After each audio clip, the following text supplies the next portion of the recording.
which you started off as like your career choice, then you switched to finance, and you're like a chartered accountant and doing really well. So what is it that gives you this confidence, this groundedness in all that you do, and the enthusiasm that is there in every aspect of your life? I know it's there in work also, because I hear that from your mom, and I have seen you live, enthusiastic, energetic always. So how do you do it? What is it that helps you be this way? Well, thanks for obviously the very kind words there, and hi to everyone. So and hi from a very wintry Sydney, Australia. Don't let my house keep giving away. I'm actually going to hit the road right away. How do I look? It's something. I think it's I guess a bunch of learnings and kind of making mistakes along the way, and kind of and this is probably my journey, right? Like, I'm not even so much making mistakes, but I guess these are the things that I come to my mind. One is that I feel that the one thing, I guess, when you know that confidence or when the ability to kind of move on and try different things, etc., is perhaps like actually trying to learn from mistakes, because mistakes happen. I mean, I've made plenty and there will be plenty more. So that's kind of the one thing that comes to mind in terms of, I guess, being able to navigate through, I guess, at least from a career point of view, from X to Y to Z and that type of thing. I think like the other thing I've learned along the way is just it's probably just to be really try and really be open to what comes your way. I feel and I guess that's how, like, in addition to career point of view, you mentioned I did biotech in my uni, and then I obviously sort of go into finance, and then writing other things at CA, and then now obviously mentorship in that kind of line of work, and it's really just like being open to the possibilities that come your way, I guess. And I think listening to people as well, like actually I guess this discussion is also a lot around sort of relationship and teamwork, is being open to what people have to say, and then I guess the art is also taking in what is relevant, and also kind of having that sufficient sort of confidence as well to, if you are of a different opinion, then to back yourself in some parts as well. So yeah, look, in terms of my, I guess, enthusiasm, it's who I am really. So there's that is I'm not always that, I'll be honest. Obviously there are times that have been difficult, like anybody else's life, but I think like it's that's the way I feel that every day is can be a good one. At least you can try to make it a good one. So hopefully that answers some of your questions. So Saurabh, my question to you is, what makes you so confident in what you do? What makes me so confident in what I do? Like at work, you mean? Yeah, at work mostly, but you're a personality that kind of remains enthusiastic, be it work or be it after work, mostly, as I know. Maybe if it's different, you can share with everyone.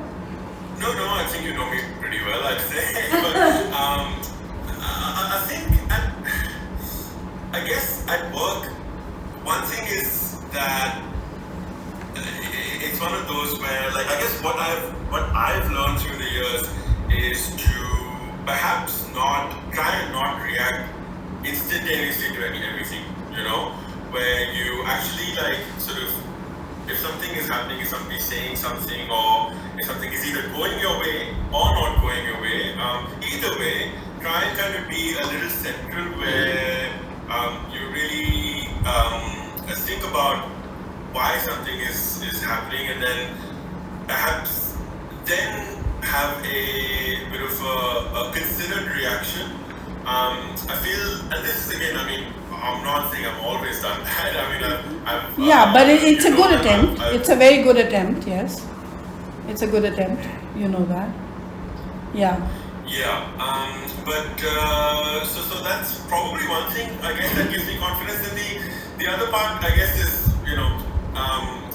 with experience, and I'm sure there's others in the room as well. You know, when something happens, like what's the worst that can happen? You know, it's just something you've seen before. You know, like you deal with it, right? Yeah. So yeah, I guess those are the two things that come to mind right now. Yeah.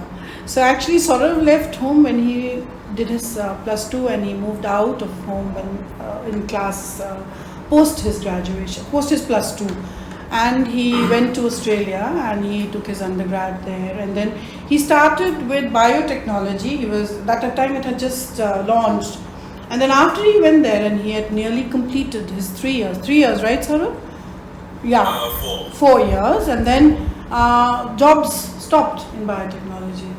So everything, it was like the funding wasn't coming and there were no jobs. And then he also in that interim realized that he doesn't want to be locked inside a laboratory and he wants to be more with people. And then in that 1 year he discovered that he would like to do finance, and he went into something called that further MBA or whatever he did. He enrolled for that program, don't know what it was.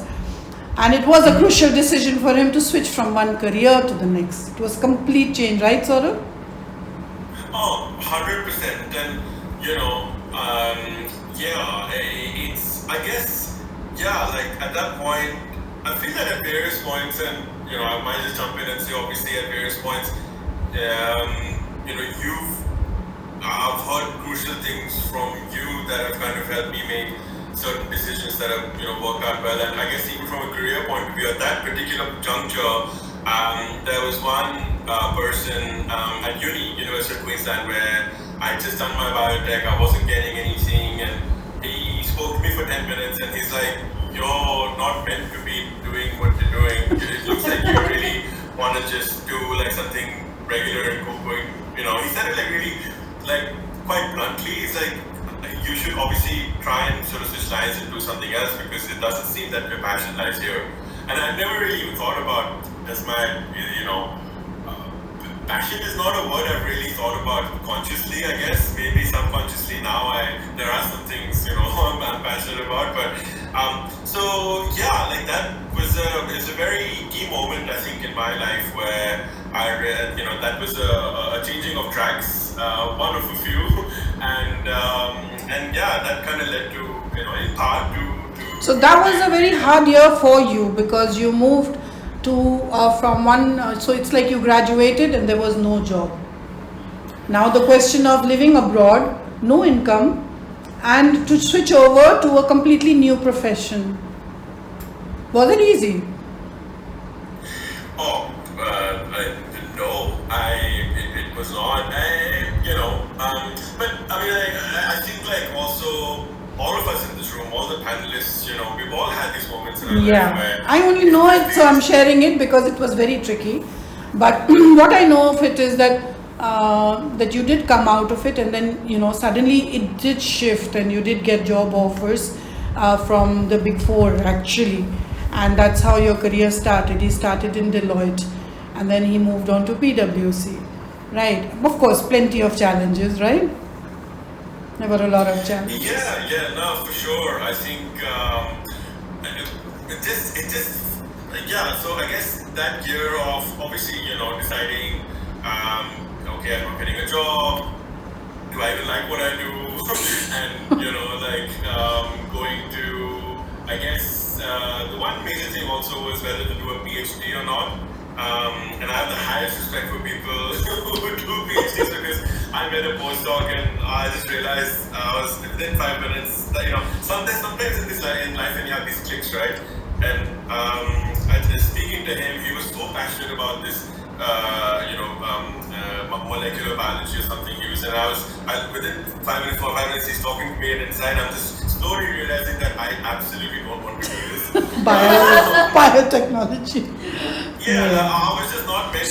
So what do you like mostly about tax. It's not a subject people would all relate to, and I particularly wouldn't understand it at all, right?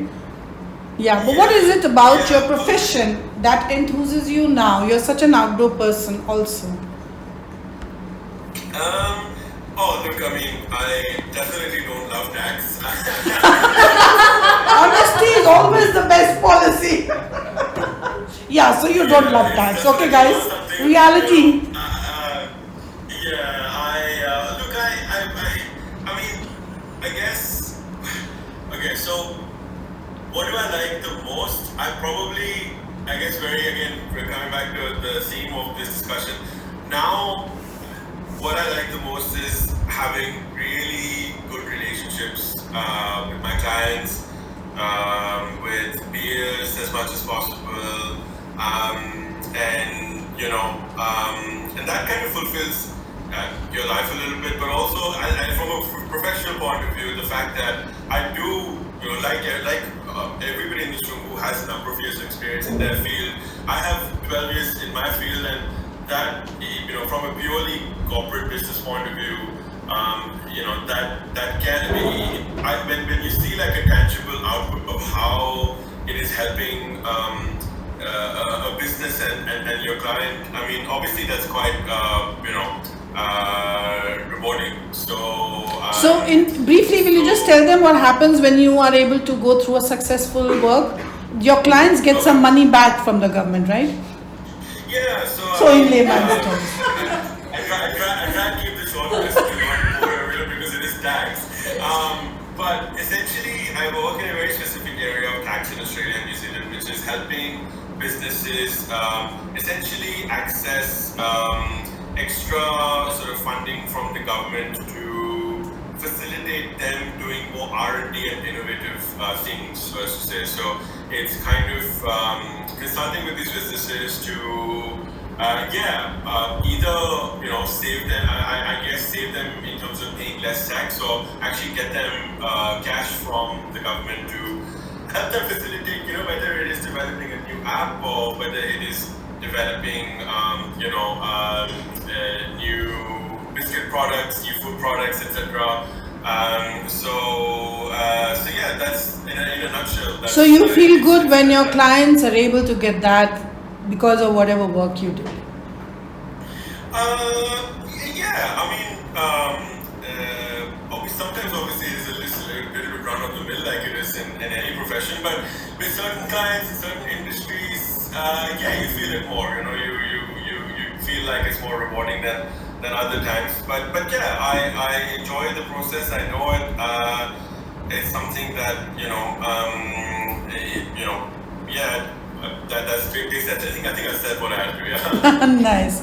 Anybody else wants to ask? I actually liked what Saurav said about it's okay to make mistakes. That is a very important learning, because that's not always possible.